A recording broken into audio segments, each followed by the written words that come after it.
Hello YouTube, RJ.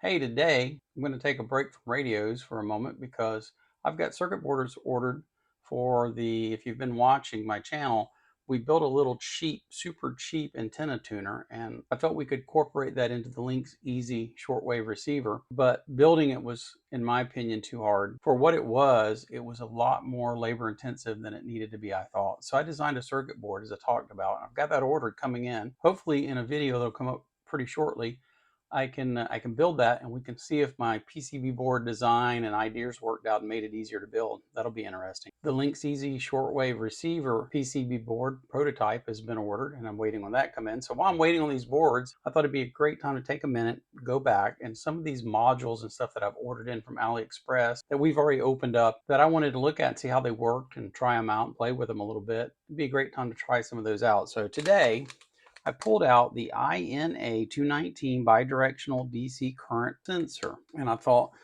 I'd get one of my breadboards out with an Arduino on it.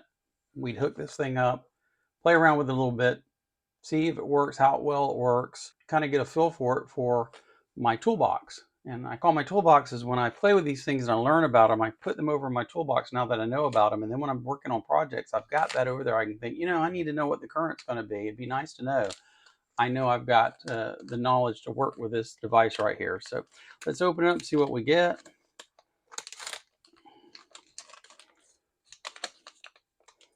It's based on a Texas Instrument chip. And here's the little super cheap module from AliExpress. And I can see that it's got, looks like a 0.0 ohm, pretty good sized surface mount resistor right there. So we've got a resistor. That's going to be our current sense resistor. Our current's going to go through there. It's going to come in and go out. And then of course we've got our connections for power and serial bus to our microcontroller.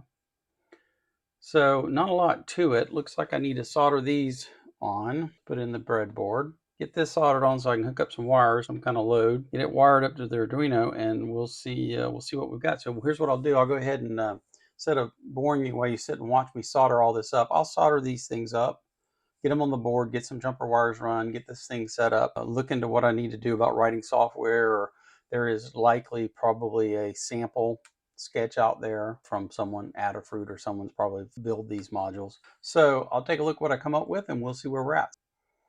Okay, I got all that hooked up. It was pretty straightforward. I'm just powering the little Nano off of the USB. And then what I'm doing is pulling power off of the 5-volt and ground up into the supply here for the module. And then of course, it's just a matter of hooking up the A4 SDA line to the SD line here and the A5 SEL over to this one for communication.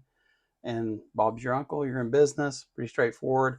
I've come off for the input for the measured current, and I've hooked it up to the power supply. And to make my life easier, where I didn't have to have another camera shoved up in here trying to watch the power supply in my way while I'm doing things, I went ahead and wrote a little Python script in amongst this while I was off screen. And you're going to see that in just a minute. It's just going to be a display of what the currents from the power supply says it is. And then we're going to compare that with some little bit of code. I went in and pulled Adafruit had a example program and their little library for this module.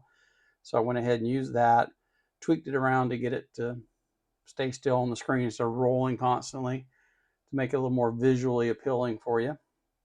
And so we'll see that running. I'll pull that up in just a second and we'll see what we got. Right now I've got the power supply off and I've got no current going through. So let me get this up where you can see what you need to see, and you should be able to see the little screen with current. That's the power supply current. The Arduino at the bottom in the serial monitor, you can see it's updating with the voltages and current and such. And right now it's claiming there's 0.1 milliamp, minus 0.3. It's bouncing around because currently we have nothing turned on. So let me go ahead over to the power supply here, and I'm going to go ahead and set up, let's turn on, say, 10 milliamps and see what we get. So here's the supply coming on. And it's pretty close, 11.4, 12. It's bouncing around on the screen, sorry about that. 11, 12. I'm actually showing on here 15 milliamps. So we're fairly close, not exactly. We're within a couple milliamps, but we're off just a little bit. There's 11 and I'm showing 15 on the power supply. My power supply has trouble down that low. It doesn't exactly read what you put in. So I'm bouncing 15 to 14 and I'm showing 11. So let's turn it off. Change the setting to say 50, where I think my power supply will be a little more stable there. So 50 milliamps coming on. 49.6, 50.3, 51.1. I'm showing 53 point, about 53 milliamps here, 51.9, 52 there. Again, pretty close for this little inexpensive thing. I think that's very good in my opinion. Let me go ahead and turn the power supply off again. Let's change the power supply to, let's go to 100 milliamps and see what we get coming on.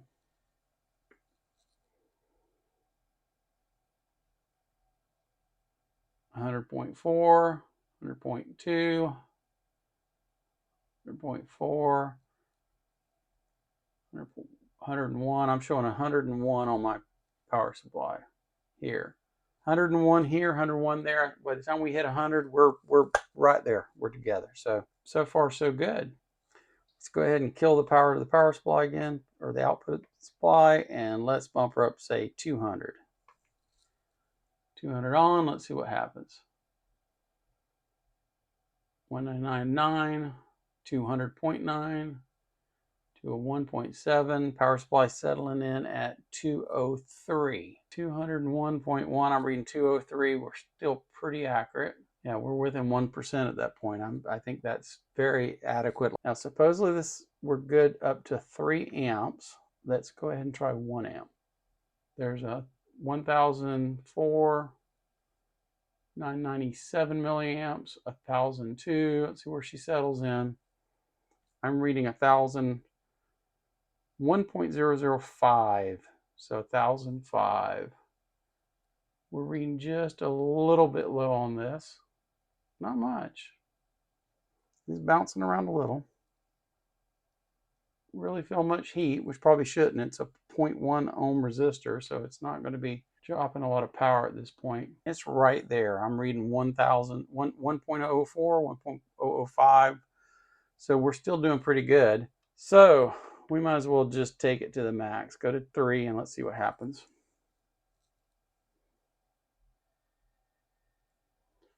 2973, 2977. Still bouncing around a couple hundred milliamps. I'm reading 3.005 here. It's reading 2983 right now. Overall average is probably not too bad. Getting a little heat on the resistor now. Noticing some heat. Not too horrible, but I definitely warming up. All right, just to take a look and make sure where things look good, I decided to bring out the Simpson 260. This thing is amazingly accurate. It really is. It's just amazing how good these meters were. Every time I play with this meter or use it for anything, I'm just impressed more and more. So anyway, I tested it on my calibrating unit, my little digital multimeter calibrator, and it's dead on the money. So I thought, it's got a big needle. We can see it sweeping. Might be a nice, visual. So anyway, let's turn this thing on. I've got it set up for 100 milliamps now. Go ahead and put this on the 500 milliamp scale. So we're reading exactly 0. And you're going to be looking at the 50 scale here. So the 10 should be 100 milliamps. So let me get my pointer here. Sorry for the reach. So basically what we're looking for, and I don't know how much parallax you'll have here, but this 50 right here, we should be pretty much on that. So let's get 100 milliamps going through this thing. Okay. My Power supply is reading 102, 103 milliamps. I'm reading 101.7, 101.9 on the actual device. 102 milliamps, 102 here, very close. So as a third backup, we say, okay, Simpson, what do you think it is? And when I get over here and get rid of my parallax, it is dead on, dead on. I mean, it might be 101 or 102, but I mean, it is so close to being dead on 100 milliamps. So let's bump her up to 200 milliamps and see what we see. So here's 200 milliamps. Dead on 200 milliamps there. I'm reading 201.8 here on the device. My power supply is saying 204 milliamps.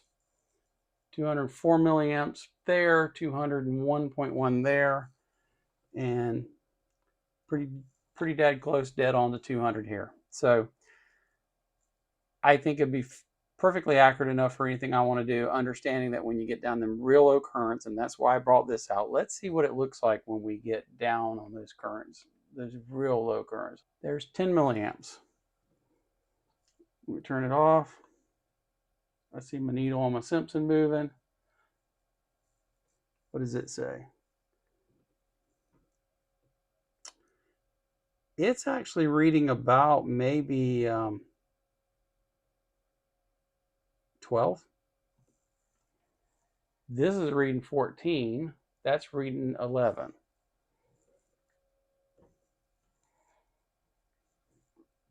This is reading closer than this device is. This is reading closer, my power supply says, than this device. That's not what this is intended for, and I don't think it would do a good job of trying to measure 1, 2 milliamps and give you a reading in that range, bouncing back and forth. I think this is better if you're going to be putting, you want to know if you got 50 milliamps or 55 milliamps going through there. If you want to know if you've got 100 milliamps or 150 milliamps, 125 milliamps, this would be great for that. Otherwise, especially when you get up in the higher currents, it seems to do much better. At the very low, under about 50 milliamps, you're only going to be within probably, from what we're seeing here, probably 5 milliamps.